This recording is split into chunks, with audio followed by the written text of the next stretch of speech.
नमस्कार, आगाज टाइम्स देख रहे हैं आप। वक्त हो गया है मॉर्निंग आगाज का, तो आइए रुक करते हैं इन प्रमुख खबरों की ओर। मुख्यमंत्री योगी आदित्यनाथ बीते दिनों एक कार्यक्रम में उन्होंने कहा कि महिला सशक्तिकरण उनकी राजनीति समेत हर क्षेत्र में भागीदारी के पक्षधर दिखे। हर आदर्श गांव में 7 रोजगार देने, विधायिका में महिला सदस्यों की भूमिका, सहभागिता व प्रतिनिधित्व बढ़ाने के लिए सरकार प्रतिबद्ध है। लेकिन सुल्तानपुर जनपद की बल्दी राय पुलिस इन दिनों सब बातों को नहीं मानती। स्थानीय पुलिस गरीब परिवारों को नहीं देती तवज्जो, जिससे मित्र पुलिस पर सवालिया निशान लगने लगे हैं। और तत्काल मुझे पता लगा ये बीमो घुमंतू जात के हैं, नट समुदाय से आते हैं। मुझे तत्काल जानकारी हुई, मैंने एसओ साहब को फ़ोन किया कि फला फला घटना है, आपने एफआईआर नहीं लिखा। कहा एफआईआर नहीं लिखा, मगर लोग को 151 में विपक्षी पार्टी को चालान कर दिया गया है। हमको ये तो कोई बात नहीं, उसके गले पे चाकू लगा है, मारपीट हुई, औरत मारी गई है, तो आपने 151 चालान क्यों कर दिया? कम से कम मुकदमा लिखना चाहिए। अनुसूचित जात का है, पीड़ित है, ये प्रकरण है ही नहीं है, पूरे जनपद का है। हर पूरे जनपद में बीमो घुमंतू जात के ऐसे ऐसे प्रकरण में, चाहे भैंस का हो चाहे जो भी हो, इन लोग को फंसाया जा रहा है। फर्जी तरीक़ा से इन लोग को फंसाया जाता है और पैसा वसूली का काम होता है। तो हो सकता है इंचार्ज साहब पैसा लिए हों और एफआईआर ना लिखा गया हो। पुलिस कप्तान से आप क्या चाहते हैं? कप्तान साहब से बहुत अच्छे हैं, विचारधारा उनकी अच्छी है, मुलाकात भी करते हैं, फ़ोन भी उठाते हैं, समस्या का समाधान भी होता है। मगर मौके पे इनको जिला बुलाया गया मिलने के लिए, मगर कप्तान साहब से मुलाकात नहीं हो पाई। सीओ साहब के संज्ञान में है, मैंने सारी बात बता दिया है उनको, ऐसे ऐसे प्रकरण है, एफआईआर नहीं लिख रहा है। अभी थोड़ी देर पहले बात हुई, कोतवाल साहब से कहते हैं चोट तो नहीं आई, खून तो नहीं बह रहा है, इस तरह का उनका प्रकरण है महोदय जी का। तो पीड़िता का नहीं सुना जाएगा। ये बीमो घुमंतू जात के हैं, गरीब हैं, असहाय हैं, और इस तरह का कोतवाल साहब बात कर रहे हैं। महोबा जिले के कबरई विकासखंड में संचालित सभी 94 ग्राम पंचायतों की गौशालाओं में भूसा आपूर्ति को लेकर विवाद गहराता जा रहा है। ग्राम प्रखंडों ने खंड विकास अधिकारी द्वारा ब्लॉक स्तर पर जारी किए गए भूसा टेंडर को तर्कहीन और अव्यावहारिक बताते हुए खुलकर विरोध जताया है। प्रधान संगठन के कबरई ब्लॉक अध्यक्ष देवकी नंदन पांडे सहित दर्जनों प्रधानों ने मंगलवार को जिलाधिकारी को ज्ञापन सौंपा। ज्ञापन में कहा गया कि हर पंचायत की गौशाला का संचालन ग्राम प्रधान और सचिव द्वारा किया जाता है। शासन के निर्देशों पर पूर्व में स्थानीय स्तर पर सप्लायरों के माध्यम से पर्याप्त मात्रा में भूसा भंडारित किया जा चुका है। ऐसे में अब ब्लॉक स्तर से एक ही टेंडर के माध्यम से सभी पंचायतों में सप्लाई करना पूरी तरह अव्यवहारिक और अव्यवस्थित कदम है। आज आप लोग डीएम साहब के आए हैं ज्ञापन देने, क्या मांगे आप लोग? एक्चुअली हमारे भूसा का टेंडर जो है इस बार ब्लॉक लेवल से कर दिया गया है। मतलब हमारे जैसे कबरई ब्लॉक में 94 पंचायत हैं, तो उनमें एक टेंडर होना है इस बार। हर बार क्या था कि पंचायत बार टेंडर था, हर पंचायत में अलग अलग टेंडर व्यवस्था थी, जिसके मद्देनजर रखते हुए नोडल भी बनाए गए थे। अप्रैल माह में हम लोगों ने अप्रैल में भूसा भी पूरा इकट्ठा कर लिया, जिसका भुगतान और अन्य समस्याएं, और 94 पंचायतों में एक आदमी भूसा सप्लाई नहीं कर सकता है किसी तरह, जिससे बहुत अव्यवस्थाएं होंगी।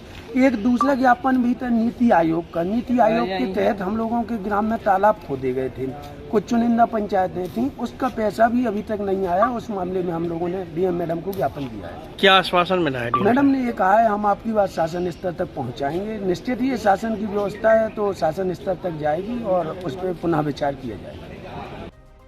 जौनपुर जिले के नेवड़िया थाना क्षेत्र में 31 जुलाई को एक वक्रांगी केंद्र के संचालक से 9,27,000 रुपए की लूट का सफल अनावरण करते हुए लूट की घटना शामिल 3 आरोपियों को गिरफ्तार कर उनके कब्जे से 8,46,600 रुपए नगद, 2 तमंचा, 2 जिंदा व 2 मिस कारतूस लूट गई। मोबाइल व घटना में प्रयुक्त चोरी की मोटरसाइकिल बरामद कर ली गई। आपको बता दें कि लूट की घटना के बाद एसपी डॉक्टर कौस्तुभ ने मौके का निरीक्षण कर घटना का खुलासा किया है।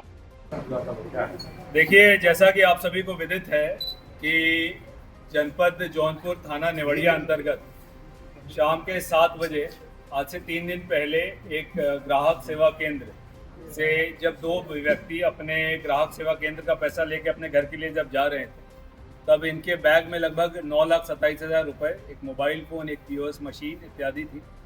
इनकी बाइक को 3 लोगों द्वारा एक बाइक से इंटरसेप्ट किया गया था। वहाँ पे फायरिंग की सूचना आई थी, उनके पास अवैध असले के दम पे उन्होंने इनके साथ लूट करी थी। इस सूचना पर तत्काल पुलिस की सभी टीमों को एक्टिव कराया गया था। पुलिस अधीक्षक ग्रामीण के नेतृत्व में तथा सीओ मड़ियाओं और सीओ सदर के नेतृत्व में 6 टीमों को लगाया गया था, जिसमें हमारी एसओजी की 3 टीमें, सर्विलांस की टीम, थाने स्तर से और सर्कल स्तर से कुल 6 टीमें लगी थी।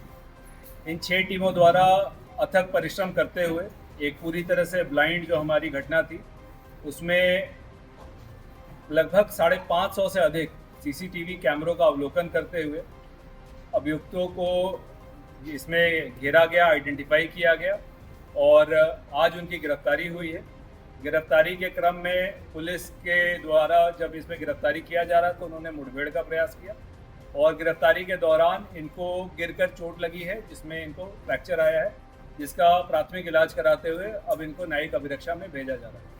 इनके पास से जो चीज़ें रिकवर हुई हैं उसमें 2 अवैध असला, 1 मोटरसाइकिल नीली अपाचे आरटीआर और अभी तक की प्रारंभिक पूछताछ में ये मोटरसाइकिल गोरखपुर से चोरी हुई बताई गई है इनके द्वारा। इसमें भी गहनता से जांच की जा रही है और चोरी के मुकदमे में भी इनको बुक किया जाएगा। इनके ये जो हमारे अभियुक्त इसमें गिरफ्तार हुए हैं उसमें मुख्य अभियुक्त हमारे अरविंद राजभर उर्फ मंगनू, जो मूल रूप से मड़ियाऊं थाना क्षेत्र का रहने वाला है। इसके ऊपर पूर्व के 4 मुकदमे हैं, जिसमें डकैती और गैंगस्टर संबंधी मुकदमे भी पंजीकृत हुए हैं। राजन राजभर ये जनपद वाराणसी के थाना जनसा का एचएसबी है। इसके ऊपर भी डकैती, आर्म्स एक्ट, गैंगस्टर इत्यादि के मुकदमे पूर्व के पंजीकृत हैं। और साथ में तीसरा अभियुक्त विकास राजभर, ये हमारे थाना जलालपुर जनपद जौनपुर का रहने वाला है। इसके आपराधिक इतिहास के बारे में अभी जानकारी की जा रही है और इसमें टीम के अथक परिश्रम के कारण हमारे 9,27,000 रुपये में से और इसके पूर्व की हुई लूट में से कुल मिलाकर इसमें लगभग 8.5 लाख से ऊपर की रिकवरी की गई है। इसमें जो अवैध असले थे वो बरामद किए गए हैं। अभियुक्तों द्वारा जो हमें सीसीटीवी फुटेज के अवलोकन में जो इनके द्वारा कपड़े, जूते, हेलमेट पहना गया था। बदायूं के घंटाघर के पास 1 अगस्त दिन शुक्रवार को रात्रि 10 बजे खंडसारी निवासी बाहर हुसैन के चाकू मारकर उन्हें लहूलुहान कर दिया गया। जैसे ही इसकी सूचना पुलिस को मिली, पुलिस ने बाहर हुसैन को जिला चिकित्सालय की इमरजेंसी में भर्ती कराया। वहां से हालत गंभीर देखते हुए बाहर हुसैन को बरेली रेफर कर दिया गया, जहां 4 दिन के उपचार के बाद बाहर हुसैन की मृत्यु हो गई। उनको गिरफ्तार करने का लगातार थाना कोतवाली पुलिस प्रयास कर रही है। आज एक अतिरिक्त व्यक्ति का नाम ये लोग ले रहे थे कि उसकी भी इसमें अरेस्टिंग होनी चाहिए, तो चूँकि उसकी एक प्रक्रिया है, इनको समझा दिया गया परिजनों को कि बयान आदि देने के बाद और उसकी भूमिका की जांच के बाद यदि वो अतिरिक्त व्यक्ति भी इसमें सम्मिलित होगा तो उसकी विधिक रूप से गिरफ्तारी सुनिश्चित की जाएगी। और कोई जाम की समस्या नहीं थी, क्योंकि 6 का काफ़ी सकरा इलाका है। तो यहाँ पर यदि कुछ लोग इकट्ठे हो जाते हैं अपने मांग आदि के लिए, तो उसे जाम प्रतीत होता है। परिजन संतुष्ट होकर के अपने घरों में ये आपस में मनमुटाव था और उसी को लेकर के चाकूबाजी की घटना हुई थी और अभी पुलिस तफ्तीश इसमें कर रही है। 2 लोगों को अरेस्ट करके इसमें जेल भेजा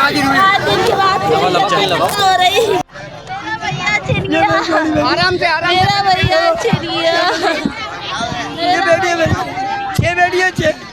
मेरा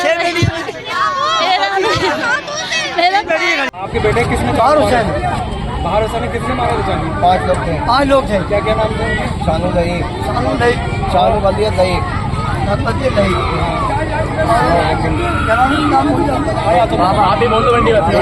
बाबा शहबाजपुर और तारिक सलमान अकरम, 5 लोगों ने मारे, 56 चाकू मारे हैं। तो इन्हें गिरफ्तार नहीं किया पुलिस ने? 2 को गिरफ्तार किया है। चाकू एक पे लगा के भेजा है, 1 पे चाकू नहीं लगाया। पुलिस उन्हीं के समर्थन में है, पुलिस उन्हीं का पैसा खाई हुई बैठी है। क्या मांग है हमारी? मांग है हमारी शानू लईक की गिरफ्तारी हो और बाकी 2 जनों की गिरफ्तारी हो। पहले शानू लईक को गिरफ्तार कराई है, हाँ, लाल दिल वाले को, जो इनका सबका बॉस है। काम जो मीट कारोबारी है, मीट तस्कर है, गाय तस्कर है, वो उसके पूरे घर पे मुकदमे हैं, उसके भैया पे मुकदमे हैं, उसके बाप पे मुकदमे हैं, उसके सब भैयों पे मुकदमे, 4 हाँ स्टेट की तरह है। आप क्या अभी जाम हुआ क्या? आप क्या चाह रहे हैं? हम एसपी साहब को बुलाना चाहते हैं और शानू लईक की अभी गिरफ्तारी चाहते हैं। शानू लईक जो मेन बॉस है उसकी अभी गिरफ्तारी हो। तहसील क्षेत्र के पथमार्ग पर उस समय दो बाइकों की अंतिम प्रासंगिक टक्कर हो गई। पावर प्लांट में हादसा हुआ जिसमें 3 युवक गंभीर रूप से घायल हो गए। सभी घायलों को प्राथमिक उपचार के बाद गंभीर स्थिति में जिला अस्पताल में भर्ती कराया गया। प्रत्यक्षदर्शियों के अनुसार एक बाइक सवार मेहरौनी से पाठा की ओर जा रहा था जो चला रहा था। व्यक्ति का नाम चाली यादव पुत्र मूलचंद उम्र 32 वर्षीय निवासी पत्रा के बारे में बताया गया है। वहीं दूसरी ओर पाठा से महरौनी की ओर आ रही बाइक पर 2 युवा सवार थे। संदीप अहिरवार पुत्र बालचंद्र उम्र करीब 22 साल और नंदराम पुत्र मुरली उम्र करीब 30 साल, दोनों दिवगिरी निवासी हैं। बाढ़ के मद्देनजर डीएम ने घाघरा घाट का किया औचक निरीक्षण। लगातार हो रही बारिश के चलते बढ़ गया है नदियों का जलस्तर। बाढ़ चौकियों पर चौकसी बढ़ाने के डीएम ने दिए निर्देश। तमाम अधिकारियों सहित जिलाधिकारी अक्षय त्रिपाठी मौके पर मौजूद। संभावित बाढ़ के लिए किए जा रहे व्यापक प्रबंध, सभी अधिकारियों व कर्मचारियों को सतर्क रहने के डीएम ने दिए दिशा निर्देश। उत्तर प्रदेश के मुख्यमंत्री योगी आदित्यनाथ दिनांक 7 अगस्त 2025 को प्रस्तावित जनपद संभल भ्रमण कार्यक्रम के दृष्टिगत आज मंडलायुक्त मुरादाबाद मंडल आंजय कुमार सिंह एवं डीआईजी मुरादाबाद मंडल मुनिराज के द्वारा बहजोई की नवीन पुलिस लाइन टिकटा रोड बहजोई पर एक कार्यक्रम स्थल का कार्यक्रम की तैयारी को लेकर निरीक्षण करने वहां पहुंचेंगे।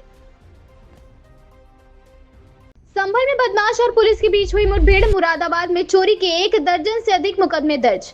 एसपी संभल के निर्देशन में थाना असमोली पुलिस टीम द्वारा कार्रवाई। पुलिस मुठभेड़ के दौरान एक अभियुक्त को अवैध शस्त्र के साथ किया गया गिरफ्तार। थाना असमोली क्षेत्र का है पूरा मामला।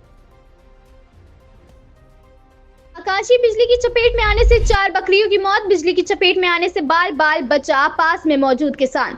तेज बारिश के बचाव के लिए पेड़ की छांव में आई बकरियों को आकाशीय बिजली ने लिया चपेट में। पशु चालक जीविका चलाने वाले किसान को घटना से लगा आर्थिक झटका। पीड़ित ने जिलाधिकारी का घटना पर ध्यान आकृष्ट करते हुए मुआवजे की मांग की है। बबनी थाना क्षेत्र के अरझट गाँव की है घटना।